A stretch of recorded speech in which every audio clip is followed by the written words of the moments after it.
that's the first thing I see about Afrobeats, like all around the world. I'm like, it's a spirit fest. Like, it is the Afro spirit.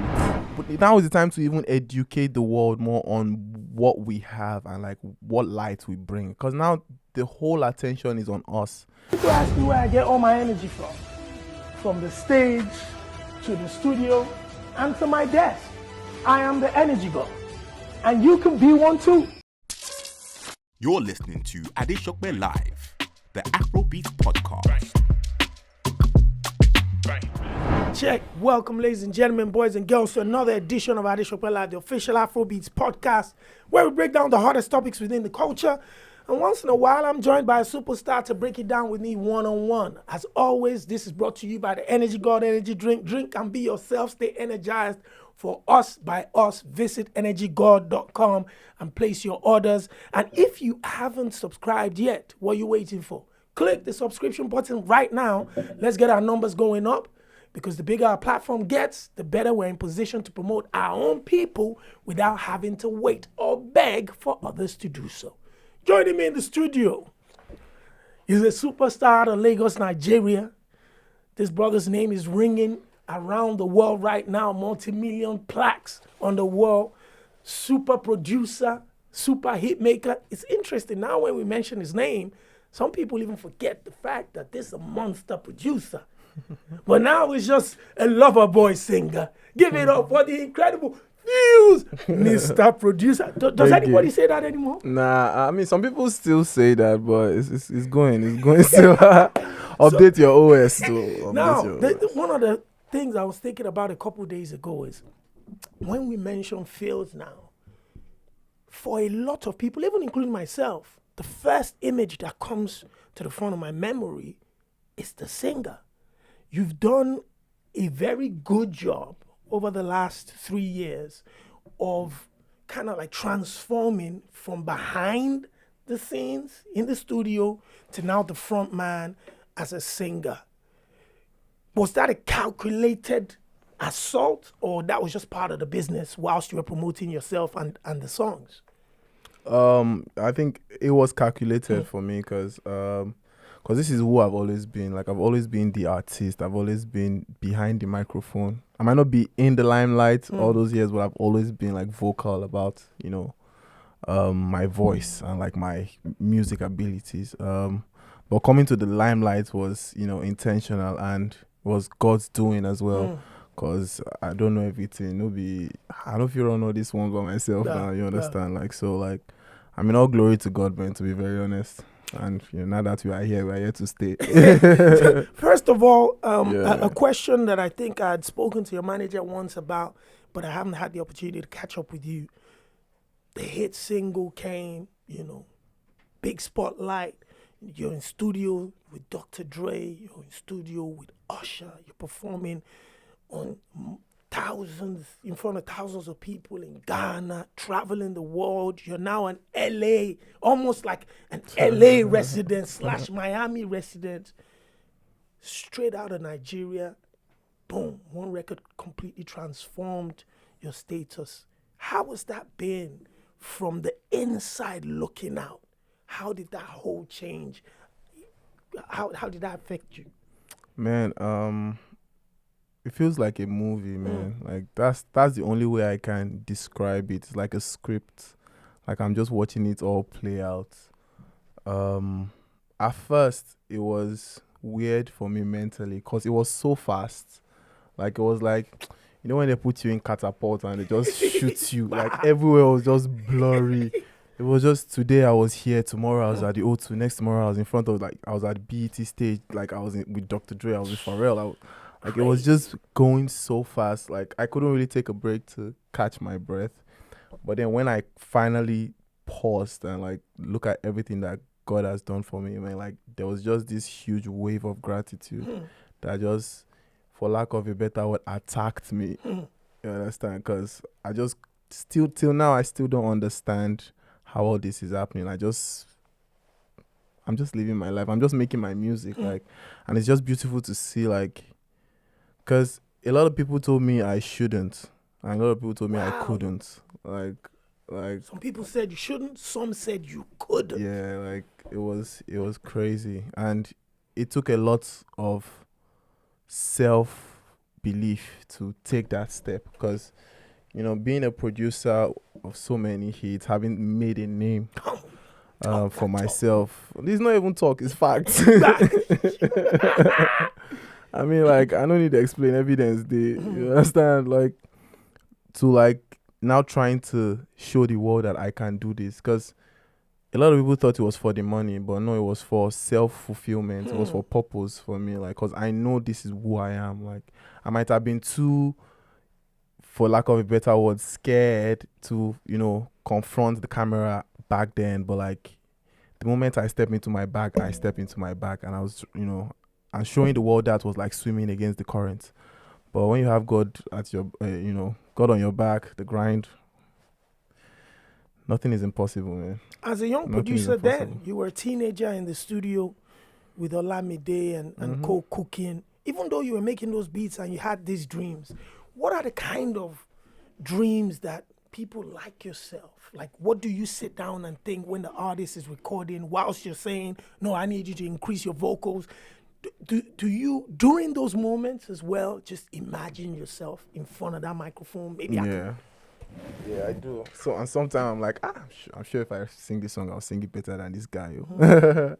And sometimes I'm just like, I wish you can see what I'm seeing with this song. Like, I wish I was you.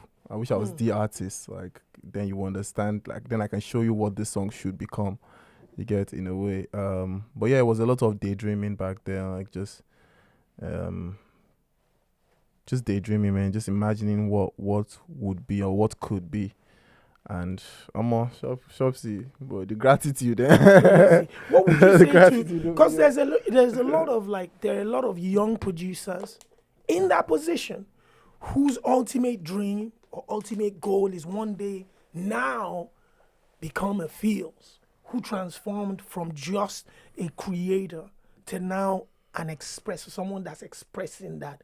But they are also being held back by fears, naysayers, and non-believers. What would you say to those young kids right now? It will be fighting your fears is a daily battle. I'm not going to sit down here in front like I have it all figured out.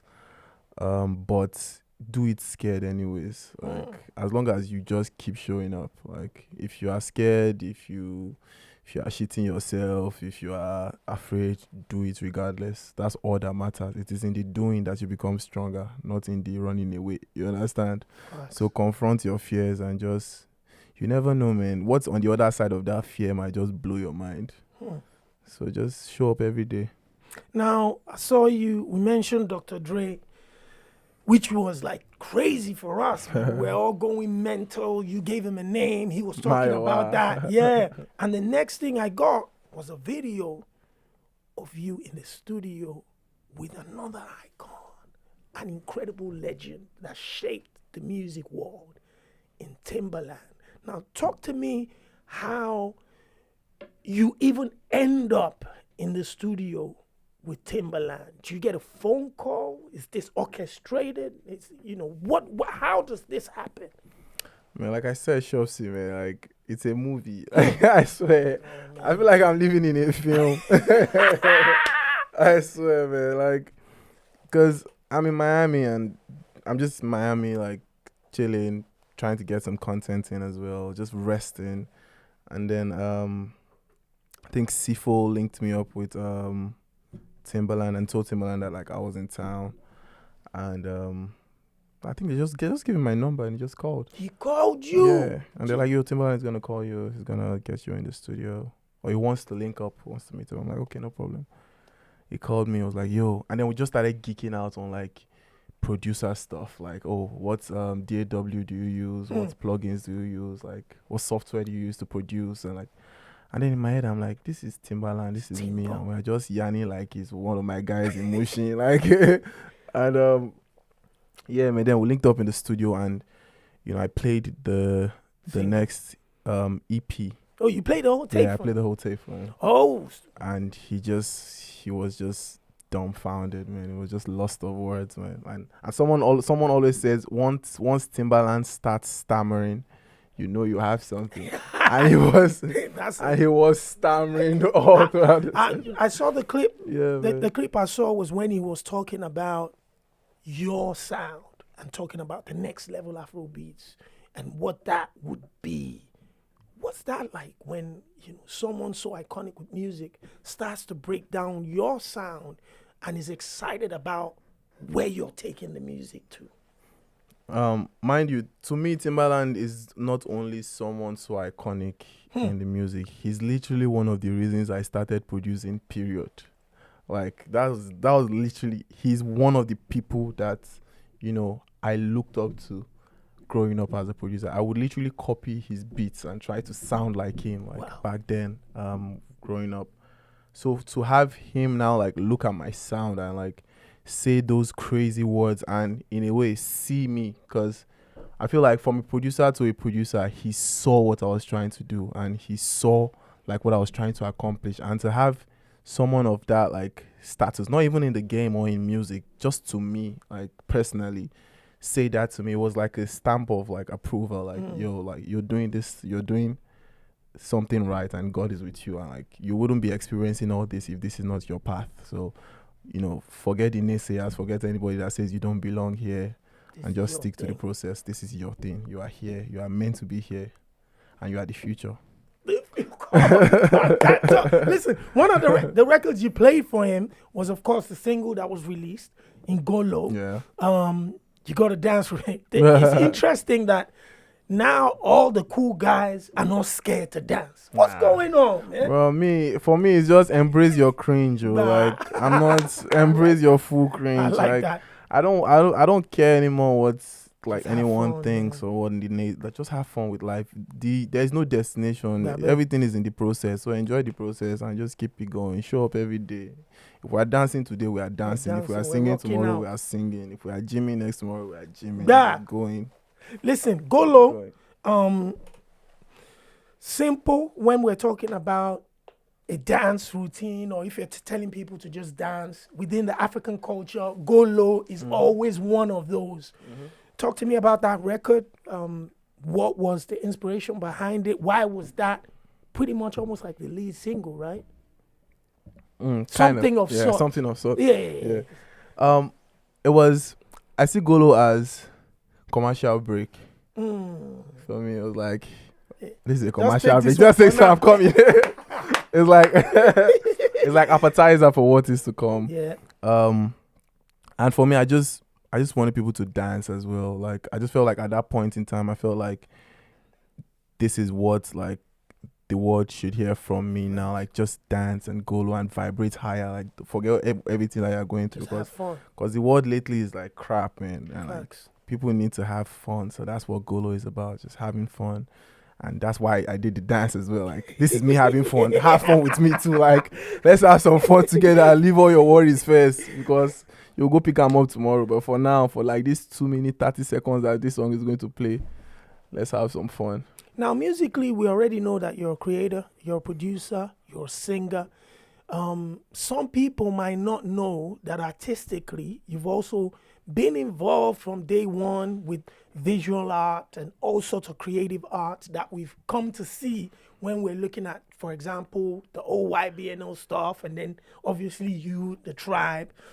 But when I'm looking at Golo, the dance routine, how involved was Pheelz in the creation of that dance? Let me do the dance. They give them. I'm on my MJ steez. Don't worry. I'm on my MJ steez, man.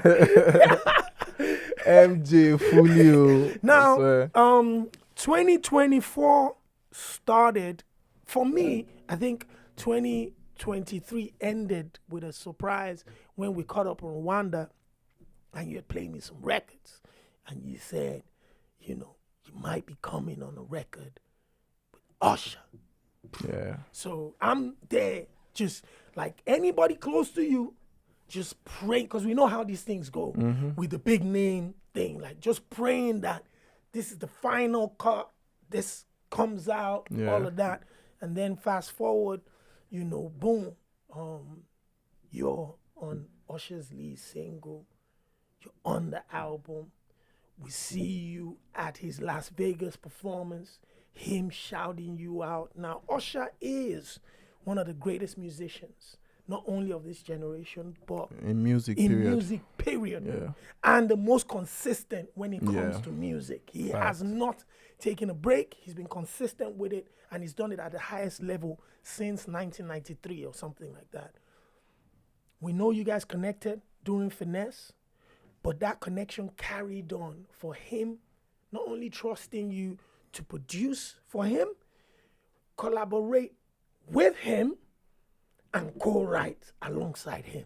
Let's talk about those three opportunities with one of the greatest musicians that ever lived. Man, Omo, hearing you say it like that, Yo, you even me gotta- I did fall. No, you got it. Even me I did. People don't. That's one of the Even problems. me I did fall for myself. That's say, one Omo. of the problems we have. Like, we Yeah, don't man. really talk about specifically the importance of certain steps that change not only individual lives, but also change the culture as a whole.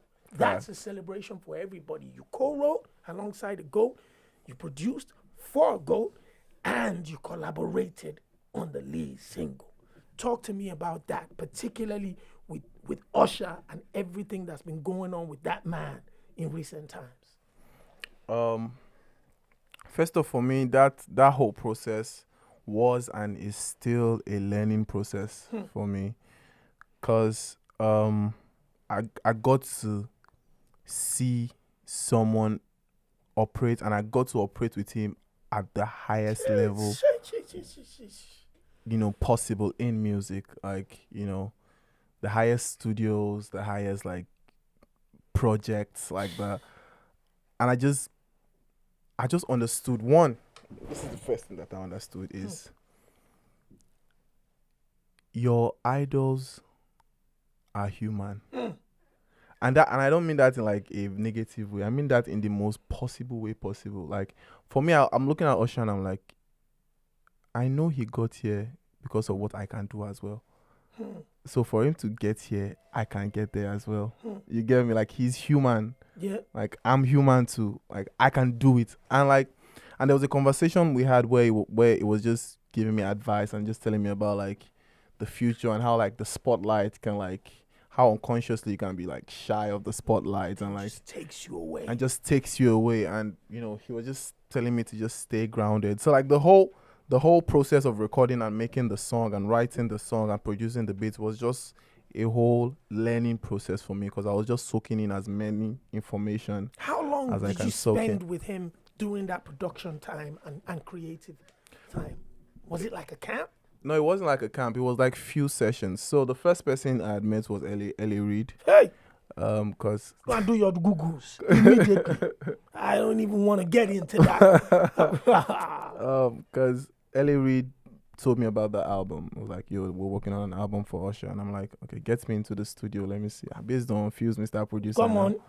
Carry me into the studio. Make I see if I people one or two together. So, I was in the studio, then I made Coming Home. That's the one with Burna Boy. That's the lead it, sing. yeah. That's the title That's of the the title album. of the album. Yeah. And I wrote that as well. So I played wrote it for that too? yeah. So I played it for, Ellie Reid. He loved it. He called Usher immediately. He was like, yo, there's this record you need to record, you need to drop. Usher pulled up, I think, the next day, and then we recorded it in Vegas. So when we recorded Coming Home, and I saw how like crazy everybody's going. Me, and I remembered one song I had already recorded a year before in South Africa with my friend Manana. That's the Ruin song. Wow. Because I made that for like my own album. Just your own. Just, now Breakfast inspired that one. It was after my ex broke my heart that I write that song. So I wrote it and When like, you already feels the main Finesse superstar. no, this was before. Hey, Yeah, so you were still in the studio I when was you still in the breakfast was going to be a normal occurrence then. buffet breakfast. But yeah, so I already had that song off of that experience. I already kept it. But then when I saw how they were reacting to Coming Home, I told Ellie Reid, I'm like, there's one more song I have though in the vault that I think will be perfect for this album. And I just played Ruin, and In that same place. everybody just went crazy. And then they're like, okay, we need to talk about this song. And they just kept working, Go Low was written in that session, but I just never gave it to them. And but in your mind during recording Yeah, stuff. like I wrote Golo for Usher. And I'm like, this one have my people for Nigeria. We can put this one aside first.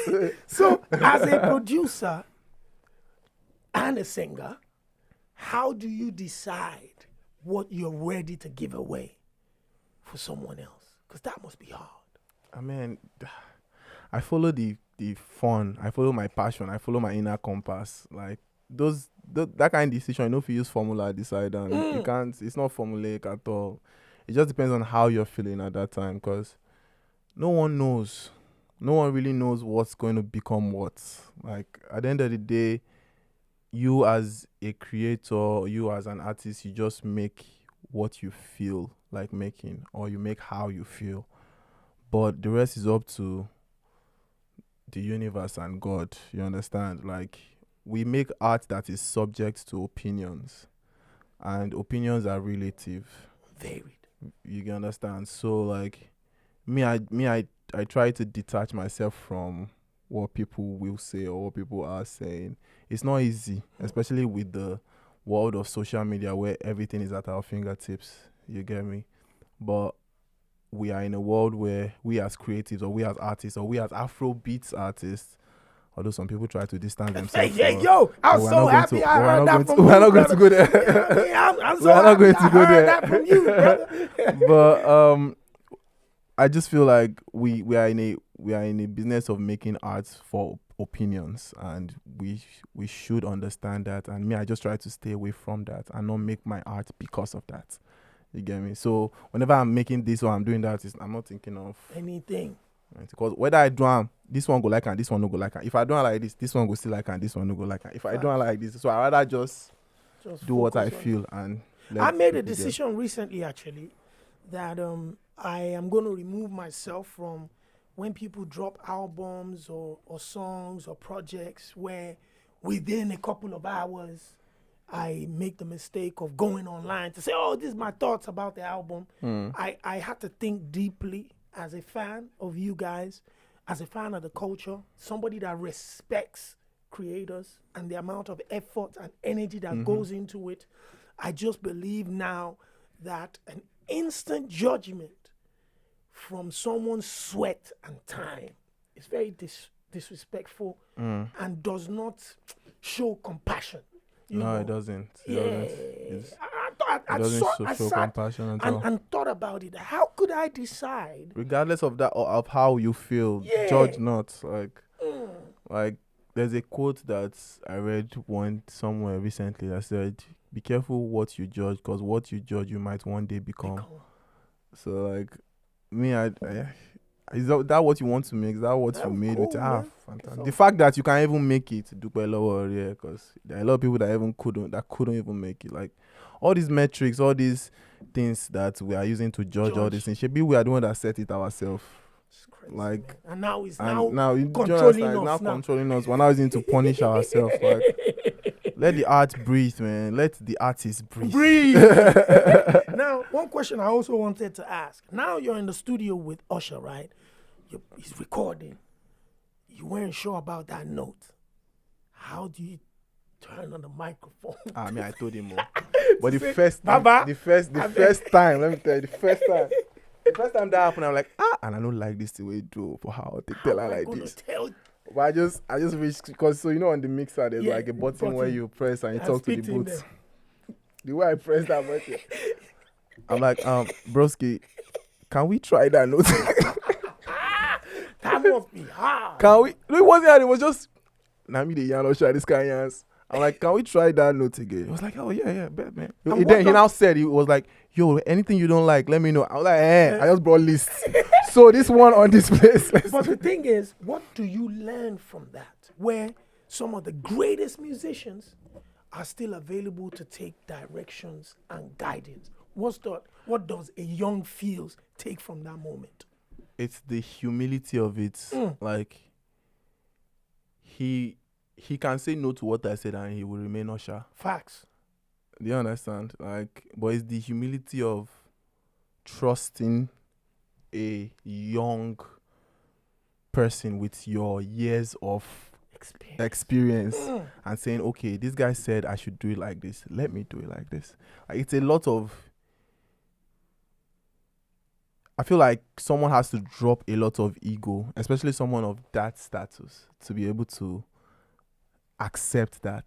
And like that was such a beautiful moment for us, because that just made my respect for him grow like so crazy. And that was another thing I learned from Dr. Dre as well. Like, because we were in the studio like 3 days back to back with Dr. Dre. And in my head, I'm like, this is Dr. Dre. This is literally a billionaire in all the sense of the word. And he still grinds every day in the studio. Like he hasn't blown yet. Like, he's still in the studio. And he told me, he was like, Pheelz, I'm still in the studio every day. Like, you might not hear the song go, but that's not what matters. We're cooking still. The fact that this is my passion. This is what I'm born to do. And I'll do this till the day I die. And like, that just, in my head, I'm just like, who am I? Who am I to stop? Who am I to rest? Who am I to be lazy now? Like, what have I done? What have I accomplished? If someone of that status and like that I looked up to almost all my life can still be grinding as if they have not achieved anything, then it just put my grind to like a whole new level mentally. Yeah. I know we just breezed past it a little bit, and you talked about it recently. I can't remember where I saw you talk about it. The word Afrobeats, how does it make you feel as an artist? And is it something that is all of a sudden, some of us are some people feel scared to embrace that now. Are you one of those? That feels scared to embrace. What is there to fear? Whether it's going to box you in a corner or limit your reach as a creative, does it affect your business? Because we're not in some of the rooms that you guys are in. Yeah. We don't see some of the things you see. We don't have those conversations. So for me, I'm also willing to come from the perspective of, we got to speak to the artists, the people that are trying to earn a buck from this thing. Are we holding you back with that? What do you see and how do you feel about that term? I feel like, first off, I'll say, to every soul, their own journey. Individual stories. 1000%. And I would allow anybody and I would respect everybody's decision to either before or not before any movement. Yeah. You understand? But for me, I feel like it's a tag for an expression for the way we make our music. And that is what it is. It's a way, it's like an ID card. You understand? It's like a form of identifying what we do and where we're from. And it's also, to a degree, a collective decision by the Africans or the Nigerians or the culture that, okay, let's move with this, you understand? So me, I choose to respect that collective consciousness and be part of that movement. That's okay. I would boldly and proudly wave this flag. But you make any other type of music. But I would make, like, in the midst of this, like, it's not, and I keep telling people that's the first thing I see about Afrobeats, like, all around the world. I'm like, it's a spirit first. Like, it is the Afro spirit. Whatever we create through that spirit, okay, we have decided to call it Afrobeat. Until we decide otherwise, let's collectively move like this. But shout out to every other person trying to branch from the spirit. But it's still one tree. It's still one root. Whatever we choose to call that root, that is fine by me. That's where I stand. I'm with you, man. I completely. Because I feel like we're muddying the waters. Yeah, we're muddying the waters. Like, now is the time to even educate the world more on what we have and like what light we bring. Because now the whole attention is on us. This is not the time to confuse people. This is the time to teach and show and collaborate and come together and just save this light. If not, I go gaso. Baba, whether maybe we haven't spoken about it in the past, the second highest streaming nation in the world is currently India. Asia is the fastest streaming, and within the next 2 years, are projected to be the #1 streaming nation in the world. That's where, and the record labels and the record business is making exactly the same amount they make per stream in the United States of America and Europe in Asia, which means Africa is way behind. So if the second highest streaming nation is now starting to give the record business a lot more money, investment will have to go there.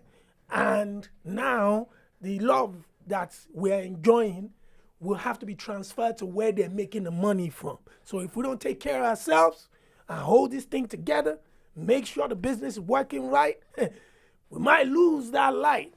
That's what I'm telling you. Go do your Googles and see what's going on. Nah, I don't think we will lose the light. I think we will, because I believe in times and seasons. Yes. I think there's seed time and there's harvest time. This is seed time. Like, this is the time to walk. Like, this is the time to walk like we've never walked in our lives. Like big love and big respect to what the forefathers have done and what the OGs have done. You know, big respect. Facts. Like, I don't downplay that at all. Sonny, But I all understand that the new generation is moving I- different. we need to work harder now. Like, cause now we have the light that They we've didn't not have. seen in the space. And they were trying to get. So we need to make them proud in that sense. Like, that's where I stand on this whole thing. But also, God go help. Facts. God deal with us. Now, you mentioned the EP coming. Yes, You know, you had one EP before. Now this is a new EP that's coming. First of all, do we have a title for this EP? Yeah, it's called Feels Good Too. Feels good too. Yes. And is there a theme to this EP? What was the thought process going into creating this body of work for the fans? Okay, so the first thought process is home. Like, it's me paying homage to where I come from, like true homage. Facts. Like, it's me being unapologetic in front of the world and not trying to sugarcoat where I'm from, and like, it's me being proud of where I'm from. That's the the foundational feeling that gave birth to the EP. And also is feelings and emotions. Is also a little bit of me trying to heal the world with the sound that. So there are different songs that does that on the EP. Yep. And there's a song that pays homage to you. Yeah, I you heard it. I was so proud. From the first, the minute the drums hit, I said, "Nah, this is crazy. And Like, this is big." you've not even heard the updated version. God damn it! I said, "Nah, this is crazy, bro." Yeah, man. So there's the song that pays homage to where I'm from. There's a song that I made for healing, mainly for healing. There's a song I made for love. There's a song I made for all my ladies in the building, in the tribe. Now, for me, when I listen to Pheelz music now, even though like knowing you as a producer and the amount of different type of hit records you've made, spiritual records, you've made dance floor hits, you've made crowd bangers, you've made all sorts. But when it comes to Pheelz, the singer, I think there's a high percentage of love records that you there's a strong target for the ladies. Is this the real Pheelz, or you just decided, listen, man, let me leave all of this bad boy. Let's focus on the girls, because that's the energy I get, and that's one of the reasons, to be honest, that I go and listen to your songs. I mean, let's not get it wrong. I love my ladies. What? I want daddy's girls. But yeah, shout out to all the ladies, man. But for me, I just really believe in love. Like, I believe love is the answer, and I feel like that in a way seeps through my writing, and like, cause that is what I truly believe. Like, and it's not just boyfriend, girlfriend, or even marriage love. It's true love for your brother and true love for yourself as well. Like, so maybe that's why like it seeps through my music, and cause every single lyric that I write is a true story. Like I don't No way. I don't like writing. Like if I write fantasies, then it's prophecy. You get me? But if it's Speaking it then into I'm existence. speaking it into existence. But if I'm not doing that, then I'm saying what is happening now to me. Like my life is my truth. Like from electricity to finesse to stand by you to even go low to like there are like moments or experiences or truths about my life that I just put in the music. Do we have a date for this EP? It's next month. Dates you'll May. see very soon. Yeah, It's sometime in May. sometime in May. Now, you just had your first headline gig in London. Please, a round of applause in the studio for that. Yes. That's not a small feat. The Electric Brixton headlined. You had an incredible amount of people in the room. Of course, 70% women, as always, is a Pheelz event. So we're always going to get that. You had the live band. You had the production set. You had the... First of all, how did it feel to now swap roles and become the headline? I've seen you come here to prepare shows for headliners in the past, where you're working with Olamide, where you're doing things in the background. But how does it feel now to be the one where everybody, the dancers, the manager, the light guy, the visual arts, what was that experience like for you to have your own headline show in London, a major market in Afrobeats? First of all, I would never forget that day. I would never ever forget that show because I love performing. Being on stage, the stage is my playground, and for like whoever have seen me perform, you understand what I mean. Like I really love performing. So for me, having that show was like one of the check boxes on this journey, cause I know where I am already here. You get me? And that show just brought me a step closer to where I already am here. It just made me see it here. Like it's like when you know something but you've not experienced it. So that show just brings me closer to all those experiences. Like let me give you one OG that I've been doing in this London. So anytime I come to this London, I always make sure there's an Airbnb that I stay in. That for some reason, even when I don't make sure of it, I just stay somewhere that I can see the O2 from. And like anytime I like that. Like anytime I wake up and I go to the balcony and I see the O2, it's like a conversation between me and that building, because I'm like, I'm coming for you. One day. I'm like, I'm coming for you very soon. Like I can see it. Like I can see my name in the light and in the like. That's what I mean by. I like that. Up here, I can see all that already. So like that show is just the tip of the iceberg for what is to come. Closer. It's one of the steps closer to that reality. That's amazing, man. And the show looked amazing. I saw you really having fun, playing the different instruments. I feel the show is completely different to whatever show you've been to before. Yes, because you're getting a singer, a producer, an instrumentalist. How many instruments do you play? 5. 5 instruments. Yeah. And you attempt to touch every single one of them whenever you're on stage. Whenever I'm on stage, yeah. At least 3, at least. Because I have my instruments have their own different personalities. Wow. So my guitar is called Dirty Diana. Yeah. Yeah, that's Dirty. They're my girls. They're all my girls. My guitar is called Dirty Diana. My guitar is called Rain. Because she's purple. Then my acoustic guitar is called Stella. So for the last show, I had Dirty Diana and Stella with me on stage. So I'm going on tour with all of them. Are you for real? Yeah. Do we have any tour dates yet, or are we still working that? I know the manager's picking up the phone and making sure everything is everything. Yes, And finally, you mentioned, Dirty Diana, Stella. You mentioned, chopping breakfast in the past. Has the huge successes made it easier or harder for Pheelz to find love? Man, I'm not gonna front, man. Harder. Yeah? Yeah. Because you don't even know the reality now. You don't even know what true friendship is right now. Talk less of love. Because you don't know why people are like... God damn it. Because it's like everybody wants to be your friend, but in your head, you're always in that that mind frame of, do you really do, or is it just because I'm Pheelz? I mean, I don't have anything against just because you are Pheelz, But you just just want yarn me. clarity. Yeah, just yarn me. Let me know. Let me know what the Let me keys. You know, understand? Let me know. Because the mind is deep, man. My mom always say, Jin. You understand? Like, you don't really know what is in the heart of a man, and like that almost scares me. But me, I just hide under the grace of God. Everything will be all right. Facts. Yeah, man. And before you go, are there any exciting collaborations? Not necessarily as you as a singer, but any exciting studio sessions that you can talk about or you can't talk about? Shopsy, you know me now. You know me, it's under G till it comes out.